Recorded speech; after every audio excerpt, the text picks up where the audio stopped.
J'ai vu, oups, un joli château, j'ai fait une photo. Un joli château aperçu de la route et voici Peter, un an plus tard, l'heureux occupant de ce chef-d'œuvre en péril.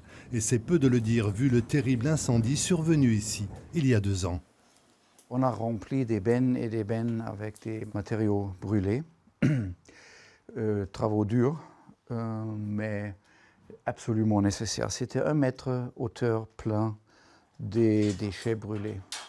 Un grand nettoyage tout d'abord pour y voir plus clair et pouvoir ainsi faire le tour du propriétaire. Le donjon, probablement 12e, début 13e.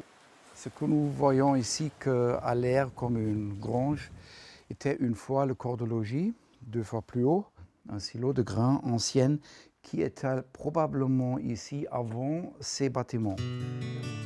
Des trésors et des structures anciennes encore à découvrir, mais déjà Peter a sa petite idée pour la réhabilitation du château.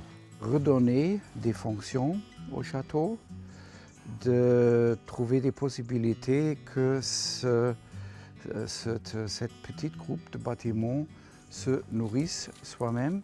Pas un musée, plutôt sur 300 mètres carrés des bureaux ou un restaurant. Cette fonction économique du projet enchante le maire de la commune. Ce château a une histoire tellement ancienne et tellement riche que sans ce château, la Tour Blanche, je ne vais pas dire qu'elle n'existerait plus. Enfin, ça fait partie de son patrimoine, ça fait partie de son histoire. Ça peut devenir dans un état très joli et très digne. Peter n'en est pas à son coup d'essai. Il a déjà rénové un château en Allemagne. Il se donne 10 ans pour celui de la Tour Blanche.